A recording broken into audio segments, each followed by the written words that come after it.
It is time now for the Sunday Roundtable, and joining us at the table this morning, Democratic political analyst Marianne Marsh, Republican political analyst Virginia Buckingham. Great to see you guys. You just heard Shannon O'Brien. Is she back on the political stage after 2 decades?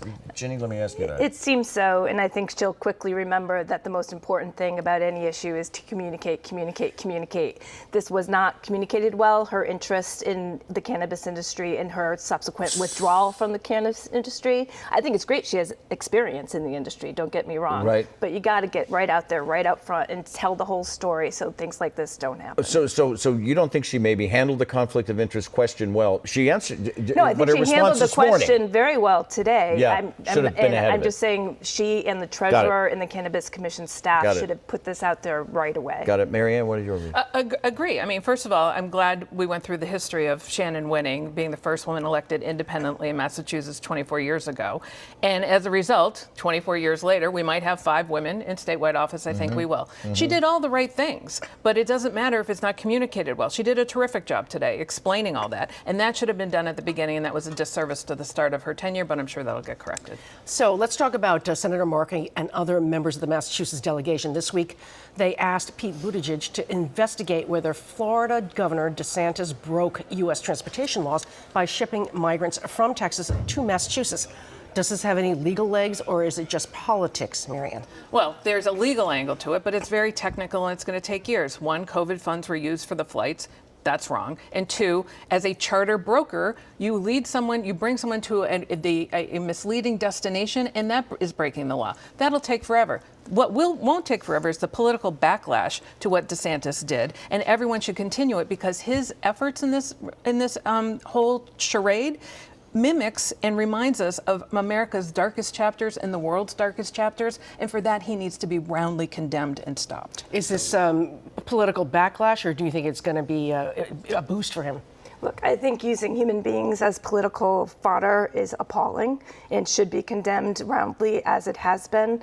I think that investigating whether there were laws broken is also appropriate. What I wish Senator Markey and others are also doing is let's get to the root problem. Can we actually come together like Ted Kennedy did with George W. Bush and put forward some plans that will address why these poor people are on the streets of Texas in the first place? You need Republicans to do it. Next item, we have entered the month of October, which means we're roughly a month away from the general election. And once again, 2/3 of the state legislature, nearly all Democrats, so they will be unopposed when they run in 5 weeks. So, Ginny, let me talk to you. Let's talk about your party right now, especially since a Republican roadblock in the governor's office doesn't look promising right now. I think that's fair to say. So this is where I hang my head in shame. I get it. No. I get it. Look, it's appalling. It's been appalling for a long time. This is not new that many incumbents run unopposed. What I think is going to happen is kind of interesting. Back in the 80s, we became a state that relied on the referendum process, citizens pushing forward tax proposals that limited what the government was doing. We have a tax raising proposal on the ballot this time that I think is going to go down. That might be where we go because we don't have a legitimate Republican Party. We might end up having citizens rise up and put those kind of questions back on the ballot to keep us on our fiscal footing. And those referendums are affecting us today from the 1980s. They are. Yeah, but our democracy depends on a strong Republican Party, strong 2 parties. I look forward to the day to fight with Ginny again, besides on this table, right? And have campaigns like that. That's what you want. And unfortunately, the Massachusetts Republican Party has been held captive by Trump MAGA people. And until Jim Lyons and everyone else is thrown out, the Republican Party's not coming back, but we need it for our democracy. The pendulum will swing. It always does. Remember, Bill Weld in 1990 started this, and it well, that actually leads to my next question.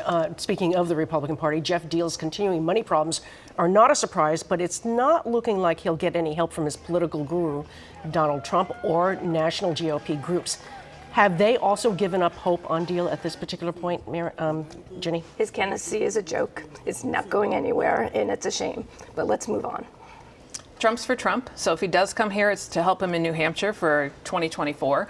I do want to note that it is not a coincidence that Trump started yet another new PAC the day after Tish James, New York AG, filed suit against the Trump Corporation to get money to come in to help Trump candidates grift. Let's talk about Boston's Mayor Michelle Wu. She got 2 big free publicity boosts this week. She made the 2022 Time Magazine 100 Rising Star list, and she got a glowing comparison to New York City's new mayor, Eric Adams. But as you can see from Sky 5, her biggest tests are still ahead of her. Masson Cass has not gone away. It has reappeared. Marianne, is this her albatross? I don't know if I can say albatross, if that's fair, but I mean, it's there again. Well, it's Marty Walsh's gift to Michelle Wu. He left it. I mean, after all the glowing, columns that are seemingly endless from the Globe lately. About Marty Walsh. About Marty Walsh. Right. Michelle Wu has a very bright future, but she also knows it's dependent upon what she executes here, and that's in the details. She's putting new faces in old places. She's getting a lot of work done, but it comes down to the details and execution. She's pragmatic. She has a mandate. She's going to use it, and that's going to determine her future.